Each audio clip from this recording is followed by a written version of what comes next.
Okay. So now, since we have like a series, and that's for a series, and we treat our function as a function of two variables, the only thing we need to know is how to differentiate the function. So, derivative of arbitrary function, a gradient of arbitrary function will be written like this.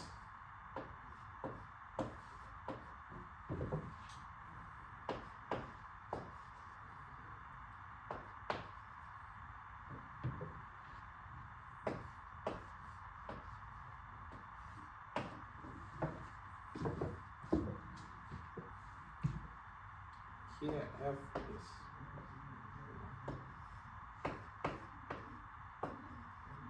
and we get this epsilon in power minus 1 because xi is x over epsilon. So I just separated a part of gradient that are due to macroscopic variable and part of gradient that comes from microscopic variable. And it makes sense. So when we differentiate along the microscopic scale, we have like a lot of changes, and the value of this gradient would be bigger. Fine, but that's just a formal way to differentiate a dependent function. It's like you did something like this for Navier-Stokes equation, and people called it a substantial, I think, derivative. If it clicks anything. Okay? But yeah. Nothing happened. I just said a couple fancy words. But anyway, so for our function u,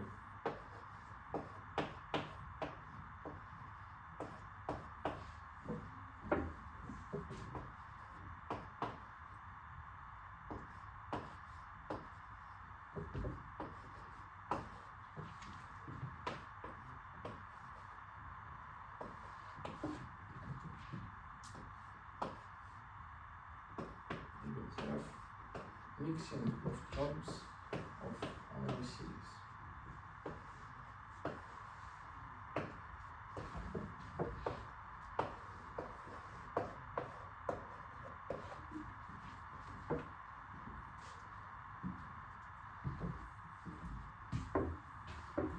Also, what should we note? We should note that Q is just function of psi by definition. So it's a function of microscopic variable. That's how we want it. Okay. So and then let's substitute this thing here to here, and just let's collect our equations order by order. So we substitute, we have a very long expression, and then we write something which stands around epsilon minus 2, because we have a second gradient, second differentiation. Then we have something that stands near order epsilon minus 1, and something that stands around order epsilon 0. So first bit is simple. So for epsilon minus 2 we have this thing.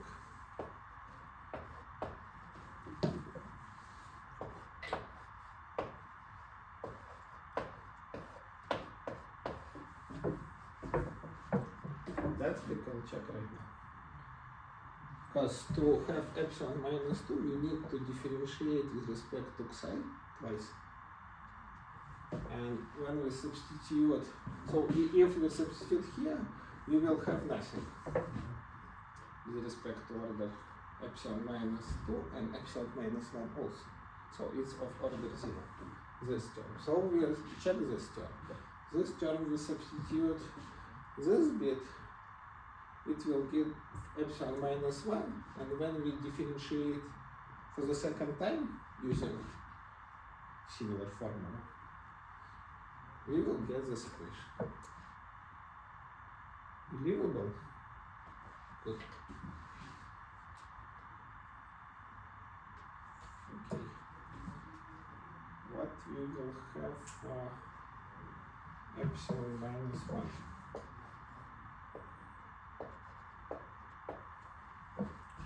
So epsilon minus 1.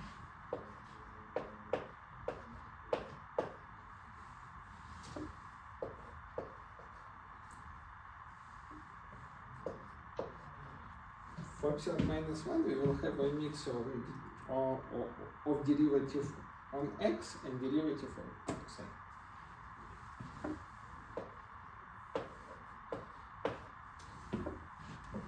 Now I will just write down all the terms.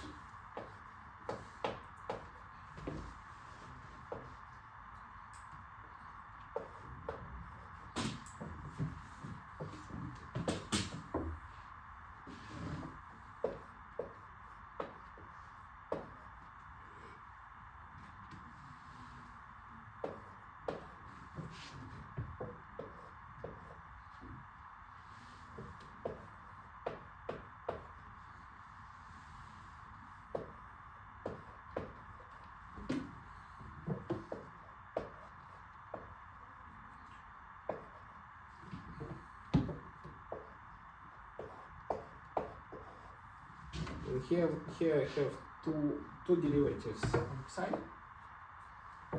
but I took the next term of the series, so of order epsilon.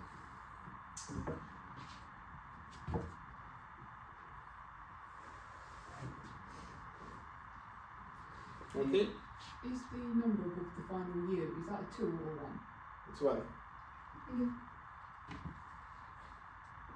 We will not have anywhere, so U for us it's U0 plus epsilon U1 and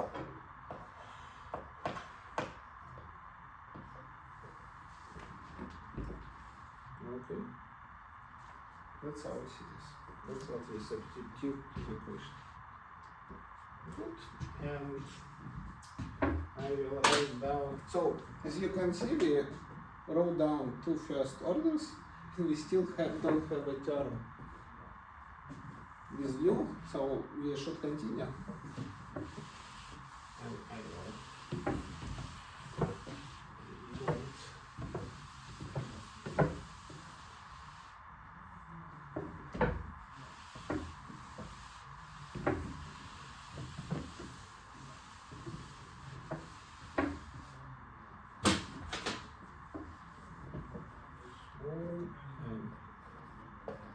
For 0 order, we have a film condition.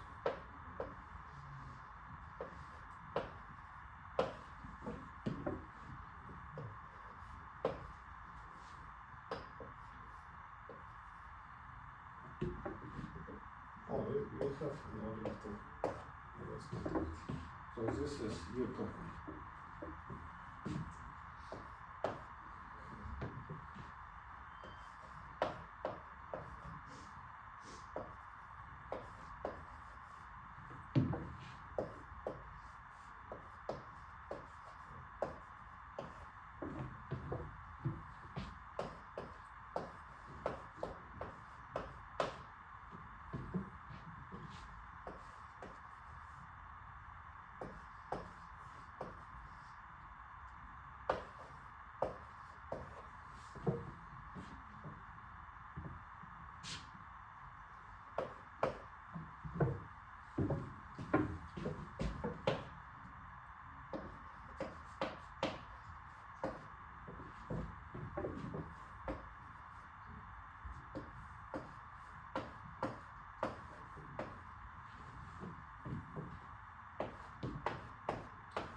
here we have two derivatives of psi, but it's u2, we have epsilon squared divided by epsilon. Let's have one derivative on psi, and this is u1, so it's epsilon by epsilon. Here the same. This doesn't contain any derivative on psi. This is the constant, not constant, free term, without any derivatives. Okay, so let's study equations one by one. We start from this one, from the lowest order or highest order, depends how you look at it. So, what can we say about this equation? What is, the simplest solution to this equation? Yeah, it's constant on the side. So, solution for this equation, one of the solutions at least, is just by looking at it, you can say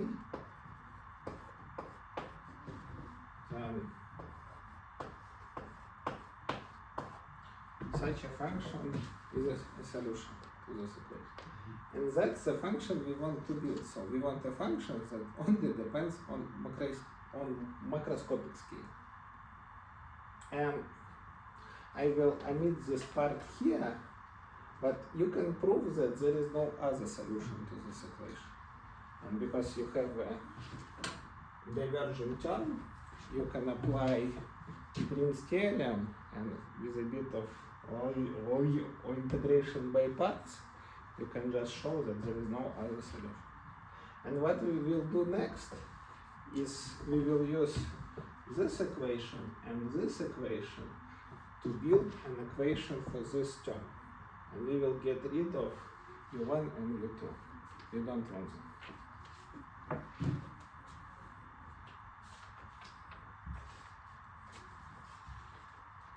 Okay, second non-obvious thing we will do, so let's study now this equation. And we kind of can consider this thing as like not a known function, but right-hand side for this equation. So this and this are right-hand sides for this equation. And also, so this bit is just 0, because u0 doesn't depend on psi, so it simplifies. And now we have, and this thing will act as right-hand side, or like a source for this bit. And I will, for order epsilon minus 1, I will rewrite it the last term, I will rewrite like this.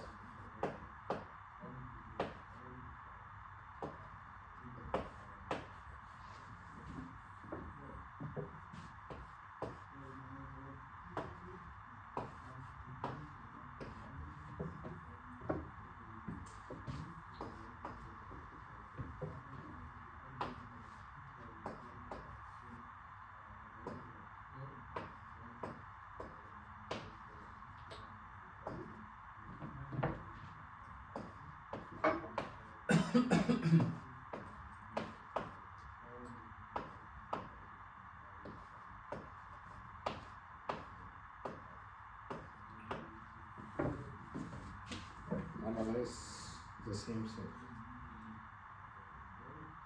And what we want to do, we'll consider this thing as an equation just on psi. It's like ordinary differential equation on psi, along with periodicity conditions. And you like, what will happen now is a bit of a tricky thing. So we don't want u1, and we want just find some basis which will give us an expression for u1 in terms of u0. So we state following problem. Or maybe I will just write it down and then you will decide whether it looks okay for you or not. And then maybe I will speculate, I will just move forward. So I say, okay, we have this problem, let's reformulate it. Basically what I do, I reformulate this problem. And reformulate it like this. I say find my kind set of basis functions in G10 that satisfies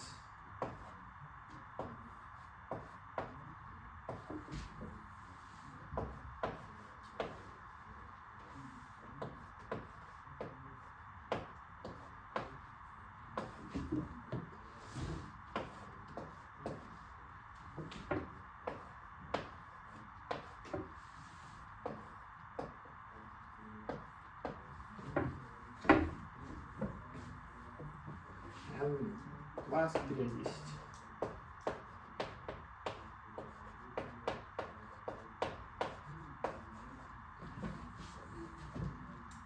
What I do, I post a problem only for Xi, so I post the problem on microscopic scale. So this is a problem. If we solve it, if we knew a solution to this problem, we can then find U1 as a linear combination. And U1 then will be expressed in terms of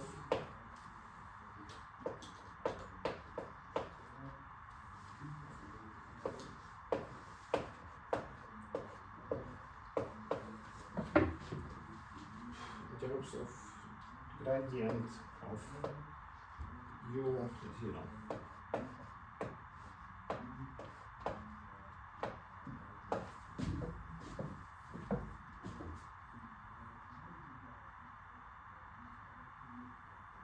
Okay. And why we want to do all this stuff? We kind of separating microscopic and microscopic stuff. And for this problem, for this function n, we can pose also, for example, finite element problem, but this problem will be posed on a single cell.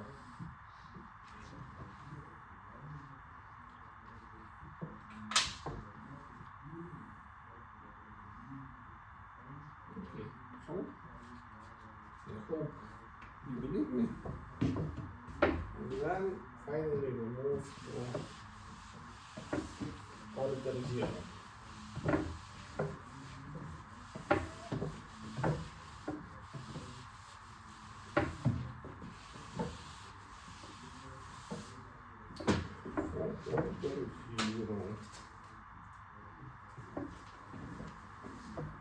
Order 0, I should make these terms. Yeah, I will write these terms back.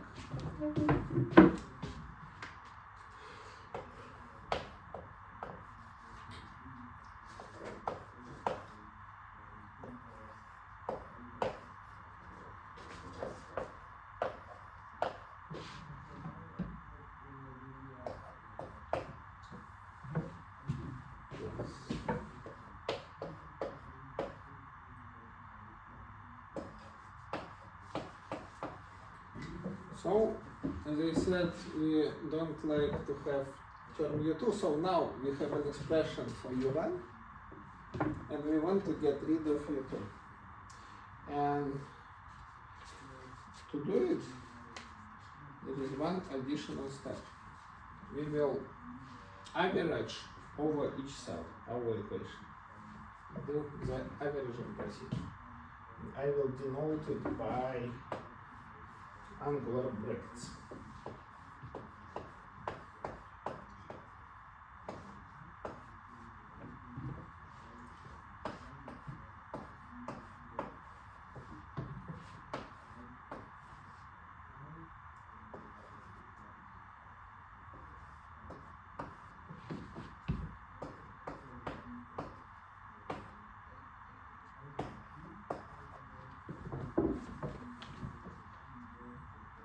This is, I'm just taking an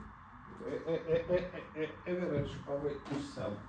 What is nice about it, for each divergency term in Xi, the average would be 0 because of the Green's theorem and periodicity conditions.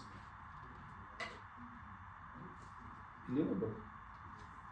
What?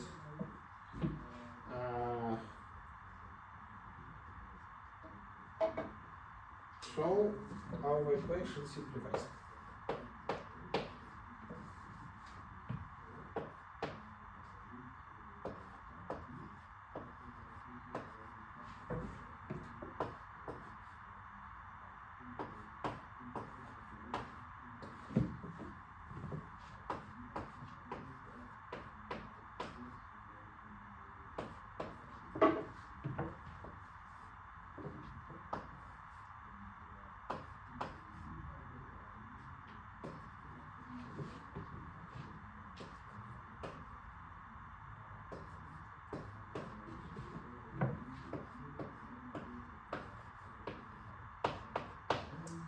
And that's basically the end of the story. This is the homogeneous equation. I will rewrite it slightly, but I will just put U1 in terms of U0.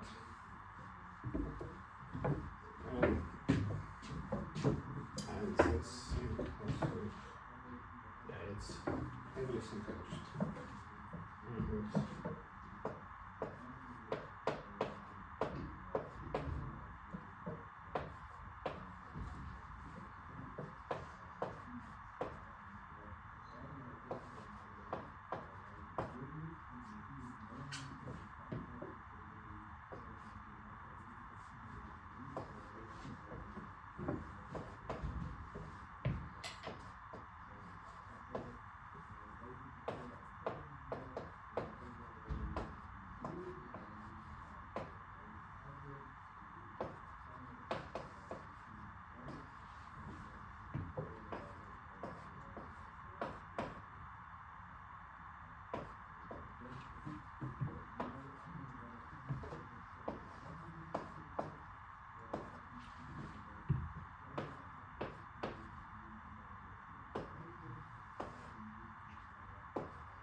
Just put an expression in terms U0 and this new additional functions and M that we will can find through the solution of one cell problem.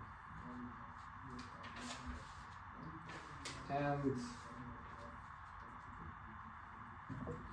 the last bit.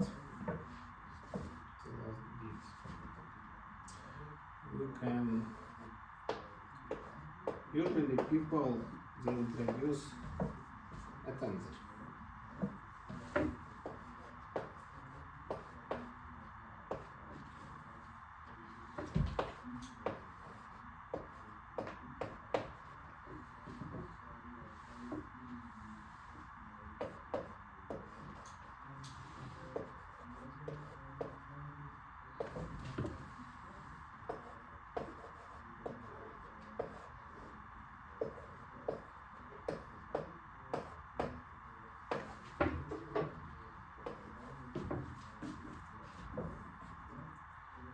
We can rewrite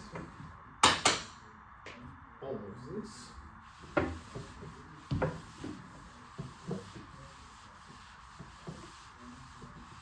Probably do it in two forms.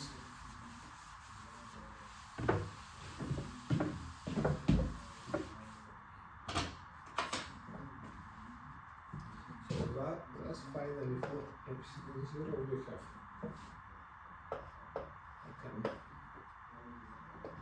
Rather write it in coordinate form.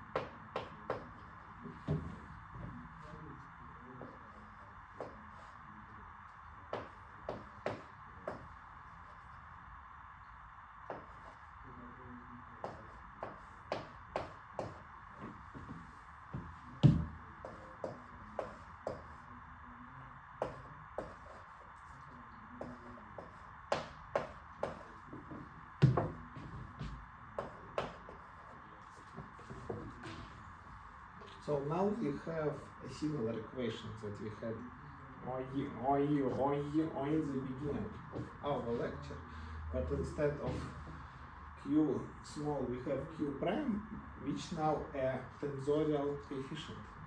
So it's some matrix 2 by 2, and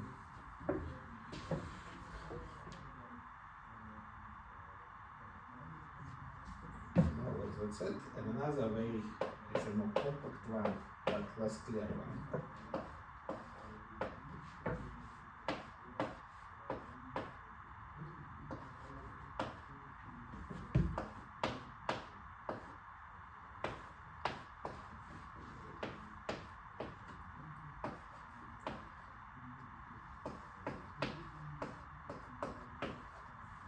And one can say, okay, we obtained some kind of, again, elasticity equation, but now shear modulus is anisotropic. That's, many people do it. They take, that's why they consider, they say, we have an anisotropic density, mass, shear modulus, whatever, you name. And so this is a macroscopic equation. And to determine this part, we solve one problem on itself, and then do some averaging. But anyway, from practical point of view, it's a good thing to do. It's quite fast in terms of computation, but it's not very justified, and that I think an open problem. So if we have, I can probably write it like this. For example, we have a sheet of such things.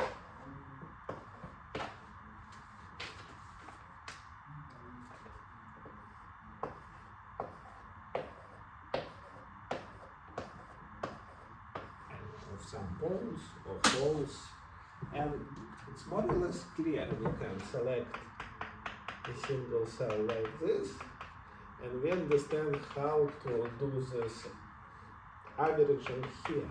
But what to do on the boundary, and where we should put a boundary condition for this new microscopic equation, like nobody knows. So people just do it by guessing. They say, okay, we just put it here, and then they try to guess this condition. And I think this still a kind of an open problem, and there is no single recipe for it. But since we are a group of mathematics of wave and materials, this is part was about materials. So that's it. Thank you for your attention. Like, share, subscribe, click the bell. I hope we will see sometime, we will meet somewhere sometime in the future. Okay.